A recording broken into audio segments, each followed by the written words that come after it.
লোকিটা কি হইলো যার লেগা আমি আমার ব্রাইডের বাড়ি হারাই লেলাম।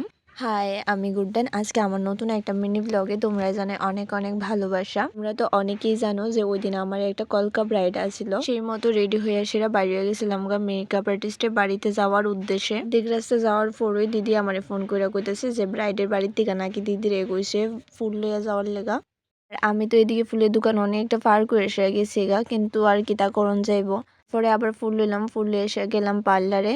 ব্রাইডের বাড়ির লোকেশনটা কাছেই আছিল আর আমরা এদিকে গাড়ির লেগে অনেকটা ওয়েট করতেছিলাম, গাড়ি অনেকটা লেট করছে আইতে। এদিকে ছিল একটা ঘটনা, ব্রাইডের বাড়ি এনো দুইটা বিয়ে এক লগে হইতেছিল, তো আমরা কনফিউজ আছিলাম যে আমরা কোন বাড়ির থেকে বুকিং করছে, আমরা কোন বাড়ির যাবো, আমরা ব্রাইড কই আছে। তো ব্রাইডের বিয়েটা ছেলের বাড়িতে হইতেছিল, তারপর আমরা আবার ছেলেরে ফোন করছি, করে সেটা জানছি যে ব্রাইডের বাড়ি কোনটা।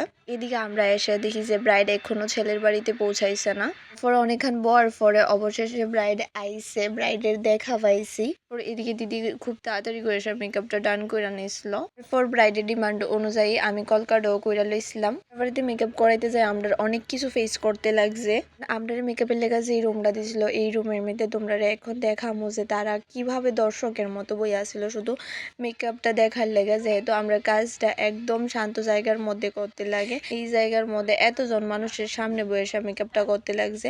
আমরা উফির করে সেরা আয়া পড়ছিলাম বাড়িতে, আয়েসা খাওয়া দাওয়া কমপ্লিট করে লেছিলাম। আজকের ভিডিওটা এতটুকু, আবেদন হবো নেক্সট ভিডিওতে।